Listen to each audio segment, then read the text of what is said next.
Imam Abu Ali Ad-Daqqaq mengatakan, man zayyana zahirahu bil mujahadah zayyana Allahu batinahu bi anwaril musyahadah. Kenapa kita belum merasakan nur Allah itu tembus ke dalam kalbu? Ini jawabannya, karena secara zahir kita belum ada usaha untuk serius beramal.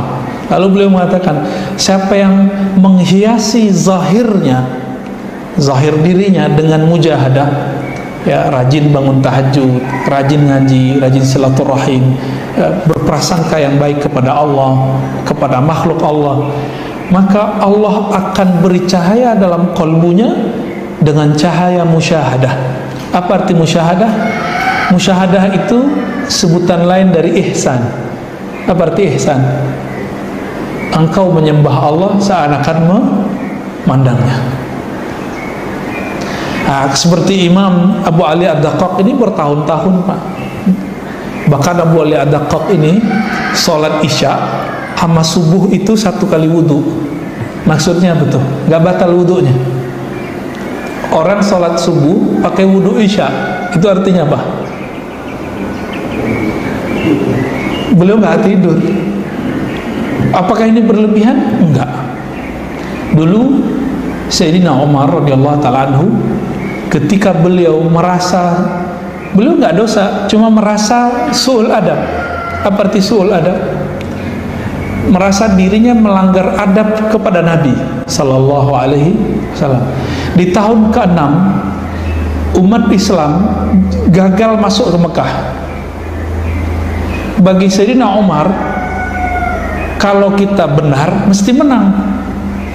Tapi Nabi mengalah dan membiarkan dirinya kalah untuk menang sebenarnya. Tapi Umar sudah emosi duluan. Apa kata Umar? Ar-Rasulun anta? Wahai Muhammad, ente beneran Rasul nggak? Wahai Muhammad, apakah agama kita benar? Ini pertanyaan biasa sebenarnya. Tapi untuk selevel Umar, beliau merasa bersalah menyinggung Nabi sallallahu alaihi wasallam. Apa yang dilakukan Umar dalam hadis Bukhari dan Muslim? Umar radhiyallahu taala anhu beliau melakukan pertobatan 40 hari 40 malam, tidak tidur malamnya, tidak berbuka di siangnya. Ini puasa terus setiap hari. Berapa hari? 40. Bagi kita itu nggak dosa, Pak. Tapi bagi Sayyidina Umar itu dosa. Jadi bagi orang-orang wali-wali Allah, hal-hal yang remeh bagi kita itu bagi dia besar. Suatu kali Syekh Maulana Muhammad Ma'sum, ya, anak dari ahli hadis di New Delhi lama, ya, namanya Ahmad Serindi, anak dari beliau namanya Muhammad Ma'sum. Itu beliau masuk masjid, kakinya nggak nyadar masuk pakai kaki kiri. Terus ketika beliau kakinya jatuh ke tanah, ke lantai, sadar, kok saya memasukkan kaki kiri duluan. Ketika sadar beliau langsung pingsan 3 hari nggak bangun-bangun. Kenapa? Merasa dirinya melanggar adab di hadapan Allah Subhanahu wa taala. Nah, ini hati-hati, Pak, ya. Walaupun kentut di masjid itu nggak haram, tapi untuk adab rohani itu nggak baik. Jadi Bapak kalau mau kentut nanti keluar, ya. Ya. Walaupun itu boleh, kan nggak ada dalilnya yang melarang. Anaknya Umar, Abdullah bin Umar, karena melihat ayahnya sangat tinggi adabnya, beliau ambil adab itu. Setiap musim umroh dan haji, beliau tidak berani punya penginapan di sekitar Masjidil Haram, tanah haram. Di mana beliau bikin kemah, Pak? Di belakang Ji'ranah. Jadi sebelum nyampe di Mikot, walaupun cuma 1 jarak dari Mikot, beliau di situ. Ketika ditanya kenapa engkau lakukan itu, apa jawaban beliau? Aku malu di tanah haram, tanahnya Allah Subhanahu wa ta'ala. Ini beliau tahu jika bermaksiat di sana itu dilihatnya besar di sisi Allah. Sedangkan di tanah luar haram itu enggak. Jadi bapak ibu ini pernah nggak umroh, terus temen kita protes, atau jangan-jangan di antara bapak ini ada yang protes sama travelnya, ya, kok hotelnya nggak sesuai dengan bayangan kita, ngamuk-ngamuk. Nah, saya sering melihat Pak, sering melihat. Saya bukan ustadz yang sering bawa jamaah, saya jadi jamaah terus, tapi kita sering lihat ibu-ibu kayak bapak-bapak kayak dengan egonya kemudian mengatakan hotelnya begini doang, ngomong pada depannya Masjidil Haram, masih ada jarak sekitar 500 meter, itu pun bagi dia sudah jauh. Nah, ini orang-orang ini nggak bersyukur kepada Allah SWT. Seharusnya dia bayar dam rohani, dia bayar kafaroh sendiri, banyak-banyak sedekah, ya, kurangi tidur, banyakin khataman Quran. Tapi ternyata besok tambah parah lagi, besok tambah parah lagi. Nah, ini kita lihat. Nah, Bapak Saudara maka Allah, bagi ulama-ulama yang sudah sampai derajatnya sekasih Allah, adab yang tidak pas itu dianggap bagi mereka dosa. Nah, ini ciri-ciri Bapak ini sudah mulai menapaki jalan-jalan kewalian. Apa ciri-cirinya? Menganggap hal yang ringan menurut orang awam itu berat bagi kita. Nah, seperti Sayyidina Umar, itu beliau kemudian memberikan semacam denda bagi dirinya atau sanksi bagi dirinya jika beliau salah, ya.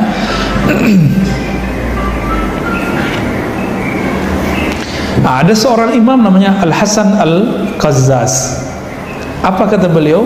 Buniyat hadhihi tariqatu ala salasati asya'. Jalan kewalian itu dibangun secara zahir dengan 3 cara. Sederhana sebenarnya.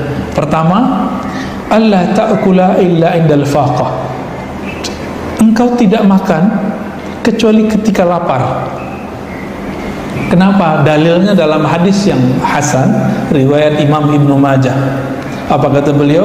Bahwa Nabi SAW bersabda, aksarun nas jaw'an yaumal qiyamah aksaruhum syab'an fid dunya.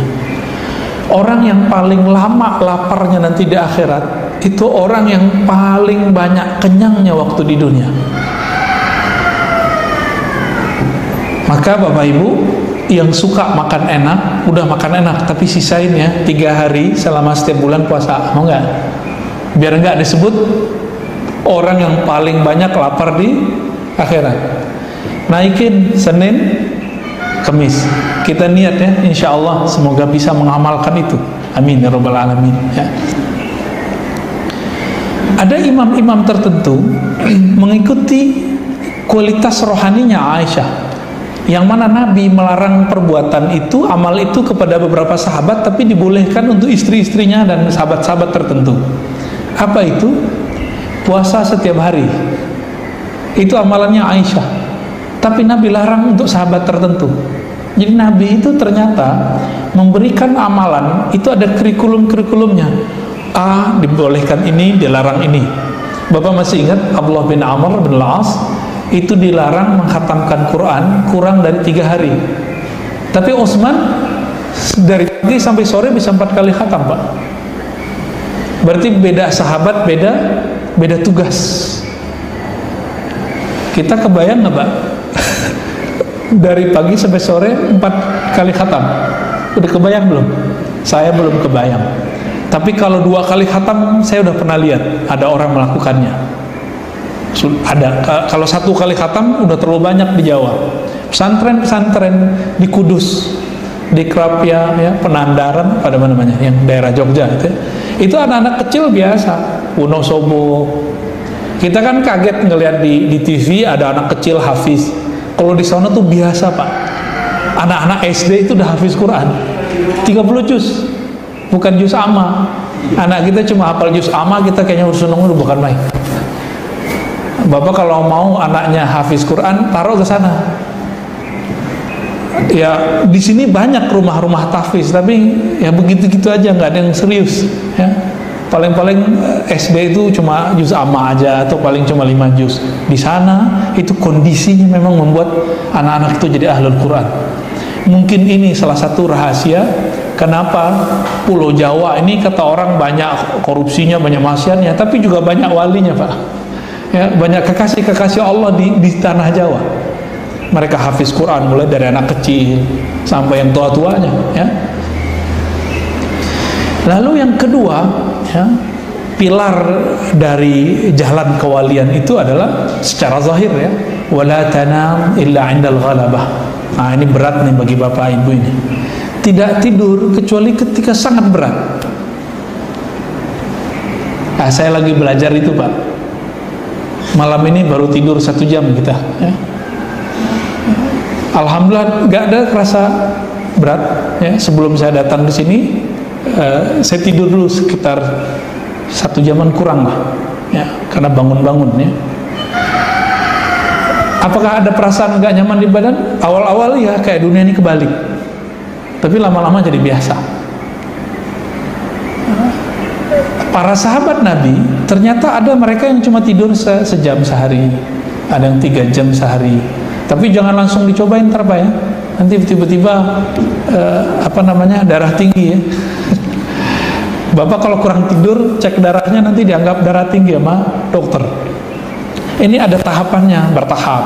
Kurangi dulu 1 jam. Contohnya gini, Bapak tidur jam 10, bangun jam 4. Sekarang majuin bangunnya jam 3.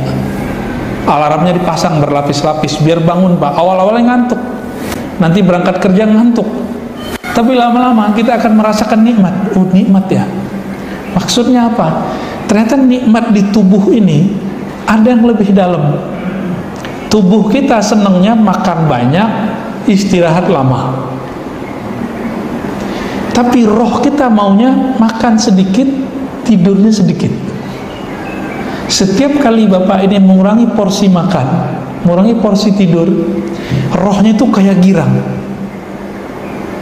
Semakin banyak kita makan, itu rohnya terpenjara oleh makanan. Nah, benarlah kata Nabi, ad-dunya sijnul mu'min. Dunia, nikmat-nikmatnya itu membuat penjara bagi seorang beriman. Ruh kita terpenjara, Pak, di situ.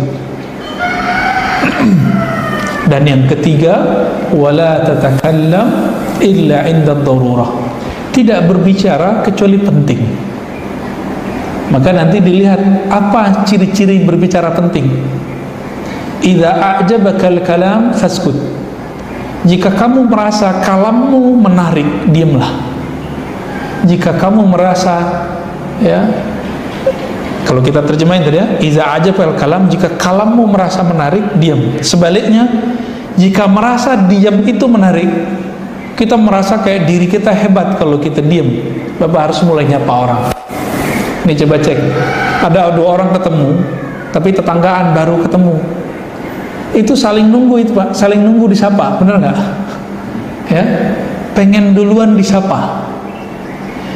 Di saat itu orang ingin mengatakan, kalau gua nih terhormat menurut dia nih pasti disapa duluan. Nah, di saat ini muncullah kalimat ini, jika engkau merasa diammu itu berwibawa, maka berbicaralah, mulailah salam, ya. Ada yang kita sering lupa, Bapak Saudara makan Allah, kata salam. Kenapa kata assalamualaikum itu bagi Nabi itu adalah pintu pembuka cinta kasih kepada manusia. Afsus salam bainakum, ya. Tebarkan salam di antara kamu. Kenapa? Karena kata assalam itu artinya beda dengan salam bahasa Indonesia. Kalau terjemahan assalamualaikum apa, Pak? Salaman atas kamu, benar gak? Ya. Tapi ternyata kalau kita buka, saya buka ada 4 kitab Asmaul Husna, Imam Ghazali, Imam Zarruq, Imam Kusyairi, lalu ada beberapa penulis belakangan, itu nggak ada yang mengartikan selamat. Tapi kata assalam artinya terlepas dari aib dan keburukan dan kemudaratan, masuk ke situ. Jadi kalau ketika mengatakan assalamualaikum, semoga kalian terlepas dari keburukan, aib dan kemudaratan, gitu artinya. Aib itu bisa zahir, bisa batin. Maka include di situ keselamatan. Cuma terjemahannya kok cuma keselamatan atau salam damai kan gitu ya. Nah ini terlalu sempit maknanya. Dan dianjurkan seorang muslim ketika ba'da salat dia membaca Allahumma antas salam wa minkas salam tabarakta ya dzal jalali wal ikram. Ulama kita melihat kalimat ini bisa dijadikan untuk doa, maka mereka tambahkan doa di antara kalimat ini. Itu boleh dipakai. Gimana bacanya? Allahumma antas salam wa minkas salam wa ilaika, gitu ya.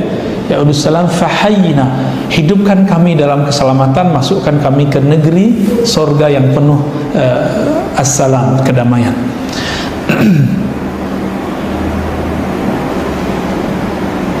Nah, kalau ini Imam Qazzaz ini cuma 3 Pak. Kalau Imam Ibrahim bin Adham itu ngajarin 6. 6 ini lebih berat lagi nih. Jadi orang bisa menapaki jalan kewalian menjadi kekasih Allah itu dengan 6 cara. Kita baca ringkas saja Pak ya. Yaghliq baban ni'mah wa yaftah bab syiddah. Dia tutup bab menikmati dunia, lalu dia buka bab mengurangi nikmat dunia ya.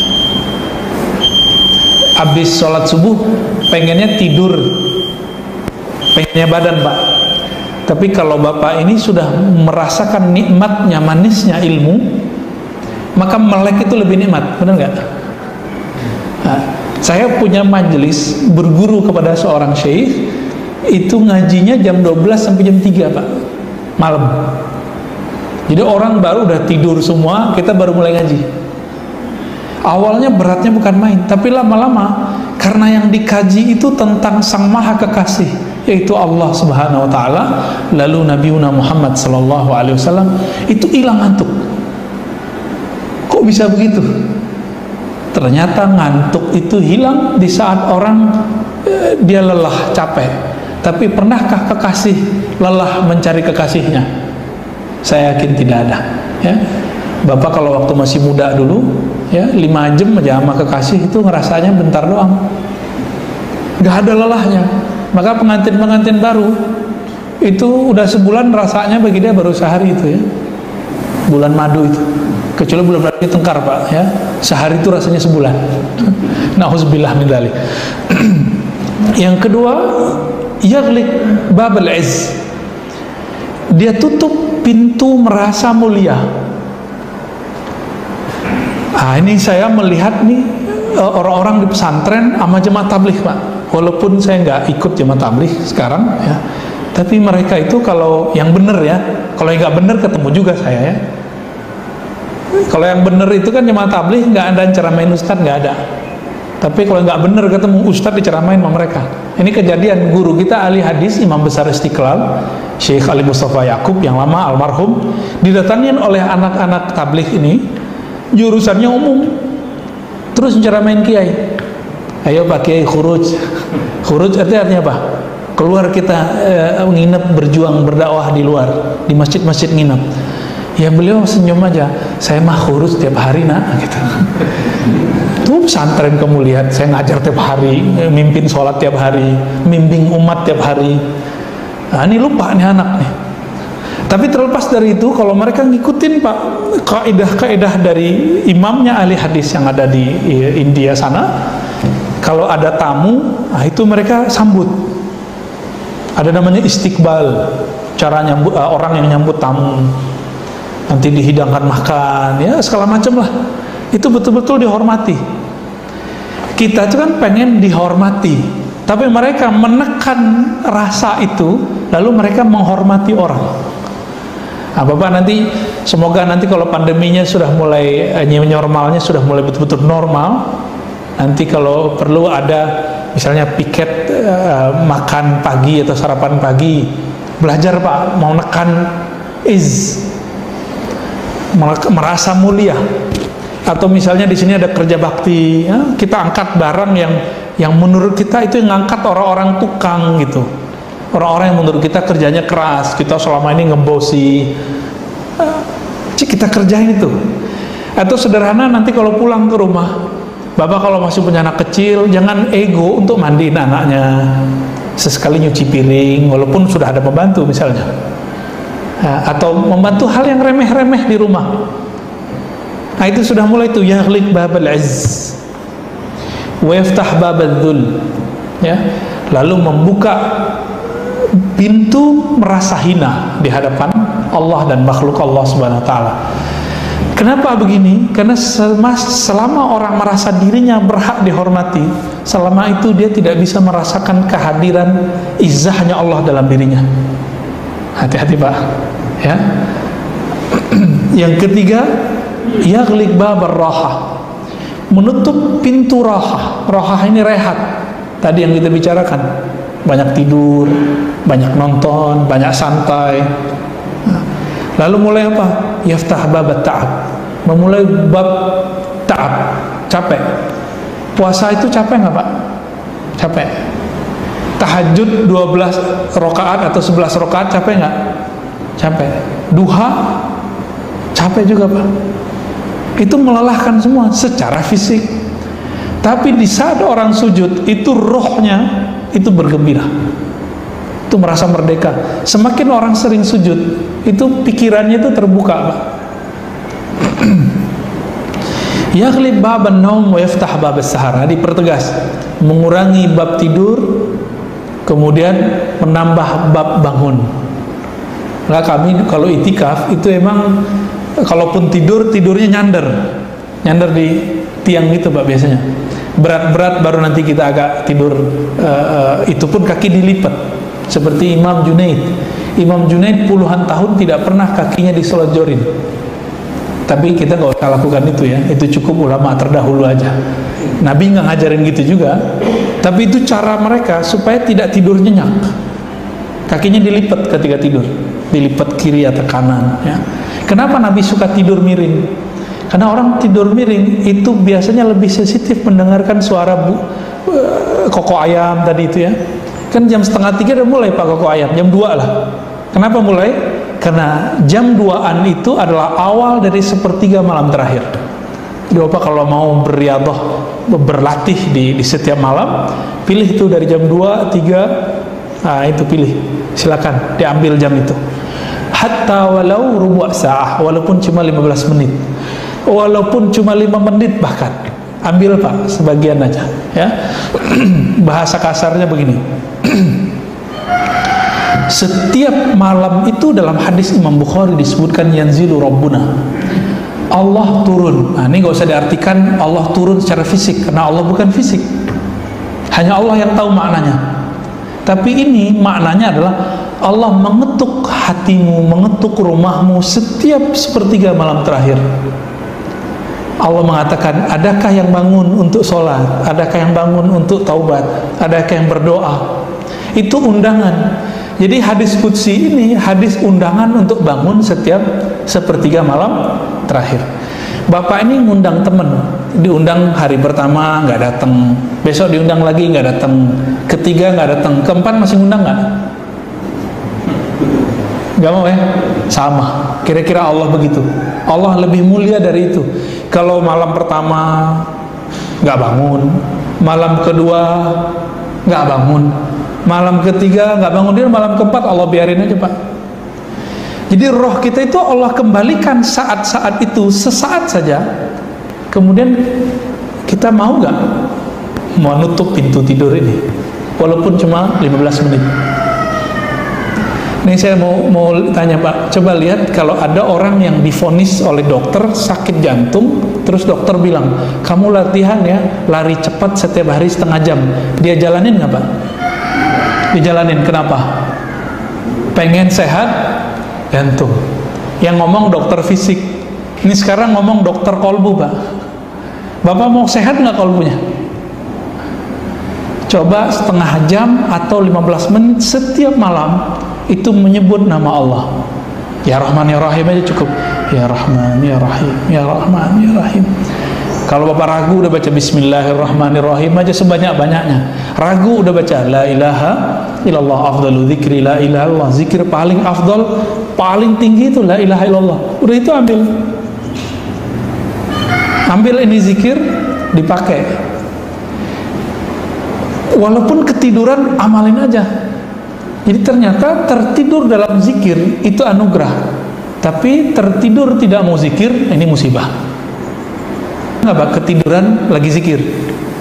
Nanti kalau mimpi, itu mimpinya enak-enak biasanya. Mimpi ketemu Nabi, mimpi ketemu orang soleh, rohnya tuh melayang kemana-mana tuh. An-naum fi dzikr ya ni'matun. Tidur dalam berzikir nikmat. Ya. Tapi jangan tertidur lagi sujud, Pak. Sujud nggak balik-balik. Nah, ini kejadian santri kita di pesantren ya. Yaftah bab, yaghliq babal ghina wa yaftah babal faqr. Menutup pintu merasa cukup dari bantuan Allah, lalu membuka pintu merasa fakir di hadapan Allah Subhanahu wa ta'ala. Ini ciri-ciri orangnya nanti suka doa, maka banyak-banyak doa. Dan yang keenam ya, kata beliau, yaghliq babal amali wa yaftah babal isti'adat. Menutup pintu angan-angan, mempersiapkan diri untuk pintu kematian. Jadi apa yang membuat kita takut mati, Pak? Karena kita banyak berangan-angan tentang hidup panjang, tentang anak-anak, nanti anak saya gimana, nanti pasangan saya gimana, nanti pensiun saya gimana. Nah, ini yang bikin orang stres nih. Namanya al-amal pakai hamzah. Bedanya dengan satu lagi pakai ain, al-amal pakai ain. Ya. Jadi apa yang kita lakukan? Gak usah banyak retorika, bersiap saja untuk menghadapi kematian. Ini kan kita nggak tahu, Pak. Hari ini masih duduk, siang nanti mungkin ada yang dijemput Allah, besok atau besok lagi, tahun depan, tahun berikutnya, kita nggak ada yang tahu. Kalaupun Allah ambil, semoga husnul khatimah ya, ditutup dengan tutup yang baik. Semoga ini bekal kita. Al-Habib Zain bin Smith itu nulis kitab akidah judulnya Bahjatut Talibin. Apa kata beliau? Ini sering saya ulang. Seseorang yang tidak sempurna kerohaniannya ketika hidup di dunia, dia akan mencarinya ketika di alam barzakh. Tapi di alam barzakh lama, Pak. Sejam di kita, di mereka udah rasanya puluhan tahun mungkin. Jadi mumpung masih di sini, kalau ada majelis kajian yang mengantarkan kita kepada pengenalan kepada Allah, ya duduk bersama mereka. Nanti kita akan merindukan majelis-majelis itu. Bapak akan merindukannya. Bahkan kita meninggal nih, udah meninggal kita nyari orangnya, mau ngaji lagi, Pak. Bedanya apa? Kalau sekarang kita cari pahala, kalau nanti mereka nggak cari pahala, orang di alam barzakh itu. Nah, ini yang dikatakan Nabi, bahwa Nabi Musa masih sholat di kuburnya. Itu Nabi Musa sholat di kuburnya mau cari pahala atau menaikkan derajat pengenalannya kepada Allah? Tentu yang kedua, nggak cari pahala lagi. Nah, mumpung masih di sini, cari ilmu tentang mengenal Allah. Insya Allah nanti kita kenyang, Pak, di sana. Ini masih banyak, tapi saya rasa cukup dulu. Disimpulkan oleh beliau di belakang ya. Kalau ingin berlatih mujahadah, coba dilihat diri kita. Jika orang kaya, selain dari tahajud dan biasa yang lain, zikir, maka latihan mujahadahnya adalah berbagi. Bapak ini kan sudah diberi kemapanan oleh Allah SWT sebagian besar. Maka mulailah berbagi. Berbagi ke keluarga, ke tetangga, atau orang di luar komplek kita. Orang-orang yang disebut di sini punya kemuliaan pemimpin, itu kan biasanya suka dilayani. Maka mujahadah dia adalah melayani. Ini mujahadahnya. Kita ini kan hidup dunia cari nama. Ada nama jabatan, Pak Direktur, Pak Manajer, Pak GM. Ada yang gelar akademis, Doktor, Profesor, MA, SAG, Sarjana Alam Gaib, ya. Apalagi, Pak? Itu orang mau cari tambahan nama, mau di depan apa atau di belakang. Itu kita mau cari nama, Pak. Atau ingin cari nama yang di depannya pakai H, Haji. Nah, Bapak sekarang kalau mengenalkan diri ke orang, jangan pakai Pak Haji atau Pak Doktor. Saya Doktor Fulan, saya Direktur, saya Pak Haji. Jangan pakai itu lagi, sebut nama sendiri. Nah, ini jihad mujahadah melawan ego. Kira-kira bisa nggak tuh? Bisa ya, harus bisa Pak. Ya, nanti dicek udah berhasil atau belum. Ketika orang tidak menyebut gelar kita, jabatan kita, kita merasa biasa aja. Berarti Bapak sudah normal, sudah sehat kalbunya. Ya, tapi kalau nggak disebut embel-embel Pak Haji, Pak Doktor, Pak Direktur, Pak RT, Pak RW, apalagi Pak Ustadz, ya, atau apapun, berarti belum beres di kalbunya. Nabi Muhammad oleh orang Badui dipanggil apa? Ya Muhammad. Nggak panggil ya Rasulullah. Marah beliau? Enggak. Beliau udah cukup. Ya saya Muhammad, apa salahnya? Ya, terlahir dengan nama Muhammad. Jadi Nabi nggak tersinggung Pak dipanggil Muhammad oleh orang Badui. Kita kan sering tersinggung, siapa lu gitu ya, siapa kamu? Ini bagian dari mujahadah yang ringkas untuk zaman sekarang. Kalau Bapak masih riwuh, tidak sanggup mujahadah ngurangin tidur, coba di situ. Semoga kajian ini membuka mata hati kita bahwa di dunia ini salah satu PR kita adalah bermujahadah, berjuang melawan ego kita, diri kita sendiri. Sallallahu alaihi Muhammad. Ada yang mau ditanyakan Pak? Ya, sekalian, temanya sebenarnya menarik, tapi tidak populer sebenarnya. Menyangkut hawa nafsu sebenarnya. Tadi juga sebenarnya saya buat Bapak Ibu yang ingin ditanyakan, karena masih ada waktu sekitar 15-20 menit barangkali. Udah syuruk Pak. Ya. Satu pertanyaan. Kalau cukup ya? Oke, alhamdulillah ya. Udah mulai terang di luar soalnya. Kita meminta kepada Allah, semoga Allah memberikan kekuatan kepada kita semua, orang-orang yang hadir, untuk mampu bermujahadah. Amin ya rabbal alamin. Kita tutup dengan doa mahabbah dari Nabi SAW. Allahumma rizukna hubbak, ya Allah berikan kami cintamu, ya. Allahumma ij'alna mimman ahbabtahu, ya Allah jadikan kami orang yang engkau cintai. Allahumma ja'al sayyiatina sayyiat man ahbabtah, ya Allah jadikan kami hambamu jika pun kami terjebak dosa, tapi engkau tetap mencintai dan menyayangi kami. Allahumma ja'al hasanatina hasanat man radita, ya Allah jika engkau berhidayah kami untuk taat, untuk ngaji, untuk berjamaah, maka jadikan semua kebaikan itu jalan mencapai keridhaanmu, jalan menapaki menjadi kekasihmu, menjadi wali-walimu. Allahumma rabbana atina fid dunya hasanah wa fil akhirati hasanah wa qina adzabannar. Beri kami kebahagiaan dunia akhirat zahir dan batin ya Allah. Wa sallallahu ala nabiyyina Muhammad walhamdulillahi rabbil alamin. Subhanakallahumma wa bihamdika asyhadu an la ilaha illa anta astaghfiruka wa atubu ilaik. Assalamualaikum warahmatullahi wabarakatuh.